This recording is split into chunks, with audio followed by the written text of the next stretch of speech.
फरमाते हैं कि मैं ना मजदूर लेने गया, बगदाद के चौक में मजदूर बैठे होते थे। तो मेरी उन मजदूरों में से ना एक नौजवान बच्चे पे नजर पड़ी। बड़ा कमजोर सा वजूद था, लेकिन चेहरे पर इबादत का निशान था। माथा बताता था कि नमाज का बड़ा ख्याल रखता है। मैं उसके करीब गया। चेहरे भी बड़ा कुछ बताते हैं ना, चेहरों में भी बड़ी रानाई होती है। फरमाते हैं मैं करीब गया, मैंने उसको कहा बेटे मजदूरी करोगे? तो कहने लगा मजदूरों में बैठा हूँ तो हुजूर मजदूरी के लिए ही तो बैठा हूँ। तो मैंने कहा कि चलो फिर। कहने लगा नहीं, मेरी कुछ शर्तें। मैंने कहा बताओ। कहने लगा पहली शर्त यह है कि लोग 4 दिनार दिहाड़ी लेते हैं, मैं 3 दिनार लूँगा। मैंने कहा यार बे तो बड़ी बेहतरीन है, बाकी भी इस तरह की रख ले। उसने कहा हुजूर दूसरी शर्त यह है कि मैं आपकी मुकम्मल बात मानूंगा, लेकिन जब अजान हो जाएगी फिर आपकी नहीं सुनूंगा।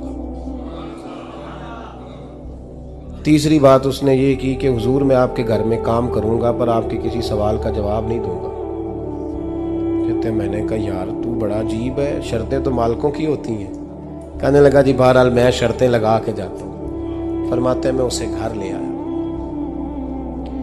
काम मैंने उसको बताया तो जो काम मजदूर सारे दिन में करता है ना, उसने 2 घंटे में ही कर दिया। हमारे मजदूर सिगरेट पीने में भी तो आधा घंटा लगाते हैं, वो चाय पीने जाएं तो पौना घंटा। वहां उनको भी तो दयानतदारी करनी चाहिए कि नहीं करनी चाहिए?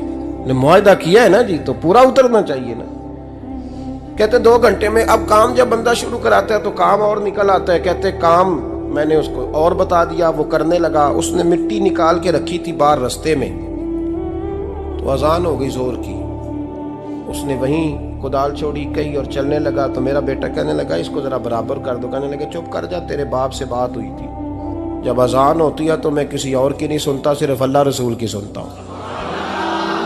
कहते हैं मस्जिद चला गया, नमाज पढ़ के आया तो दोपहर का वक्त था। मेरी बीबी कहने लगी इसको को खाना खा ले। कहते हमने कहा खाना खा लो। तो कहने लगा मैंने रोज़ा रखा हुआ, रमज़ान भी नहीं था, नफली रोज़ा रखा हुआ। फरमाते हैं शाम हुई, मैंने 3 दिनार दिए। तो मैंने कहा तेरा नाम क्या है? कहने लगा मैंने आपसे कहा था मैं किसी सवाल का जवाब नहीं दूंगा। तो वो चला गया। अगले दिन मैं फिर लेने गया उसे, काम कुछ और निकल आए। तो लोगों ने बताया वो सिर्फ हफ्ते वाले दिन आता है। मैंने कहा क्यों? कहने लगे जी वो कहता है मेरा हफ्ते का खर्चा 3 दिनार है, जब 3 दिनार कमा लेता हूं तो बाकी सारा टाइम अल्लाह रसूल की जिक्र में गुजार दिया करता हूं। फरमाते हैं जी अगले हफ्ते मैं फिर लेने गया। मैंने पूरा हफ्ता इंतजार किया कि काम उसी से कराना है। मैं जब गया तो मैंने कहा चलो। कहने लगा मेरी शर्तें याद है ना? और मैंने कहा याद है भाई, साथ चल। फरमाते हैं काम कराया। 2-3 हफ्ते वो आता रहा। एक हफ्ते में गया तो लोगों ने कहा हुजूर आज नहीं आया। क्यों? कहने लगे बीमार हो गए। कहाँ घर है? कहने लगे बगदाद के कब्रिस्तान के पीछे जो कच्ची आबादी है उसमें रहता है। फरमाते मैं गया, दरवाजे पे दस्तक दी तो कहने लगा हुजूर आप हैं? दरवाजा खुला है, आ जाइए।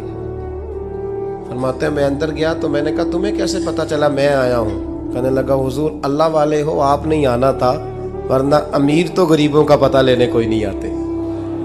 कहते मैं करीब गया तो कहने लगा मैं आपका इंतजार कर रहा था, तेज बुखार है, तप रहा। जेब से कुछ पैसे निकाले। कहने लगा ये पैसे रख लें। एक अंगूठी निकाली।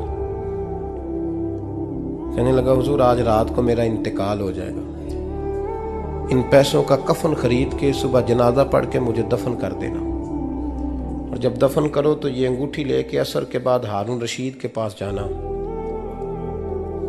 आप उसे कहना मैंने मिलना है, पर वो आपको टाइम नहीं देगा।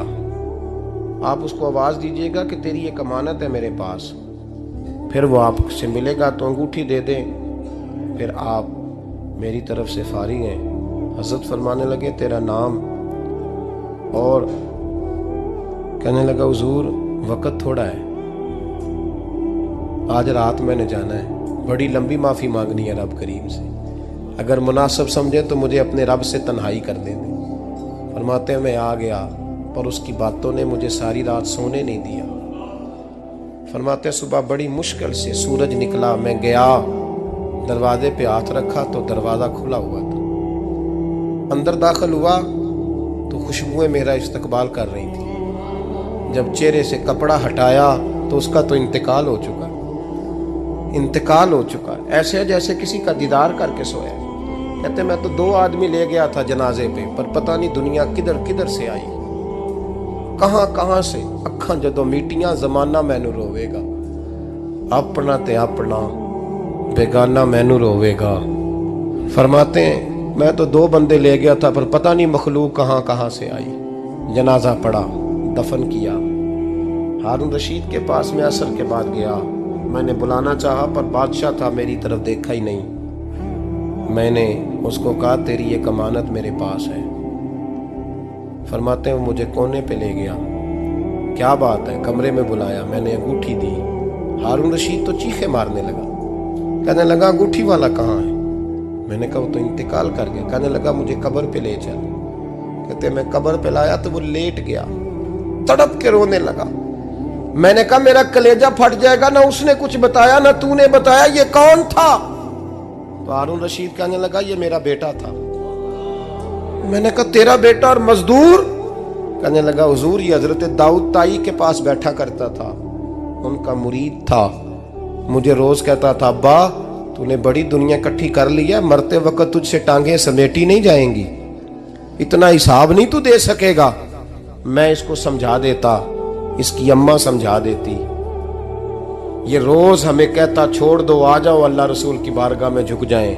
हम समझ। एक दिन ये चला गया, कहने लगा फिर तुम्हारा रास्ता और है और मेरा रास्ता और है। ये सोने की अंगूठी गलती से इसके पास रह गई, गलती से हीरे की अंगूठी चली गई।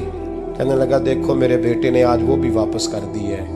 फिर तड़प के कहने लगा हारून रशीद था तो ये मेरा बेटा, पर मेरा मुर्शद निकला, मेरा पीर निकला। भाई जिंदगी तो बड़ी थोड़ी है ना। बाबा साहब ने कहा था उठ फरीदा सुत्या, और दाढ़ी आ गया ही पूर, अग्गा नेड़े आ गया, पिछा रह गया ही दूर। उठ फरीदा सुत्या खलकत वेखन जा, मते कोई मिल जाई बख्शिया ते तू ही बख्शिया जा।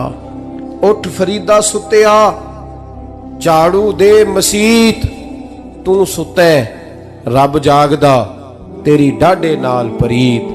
मेरा रब हमें भी अपनी बारगाह में कबूल फरमा।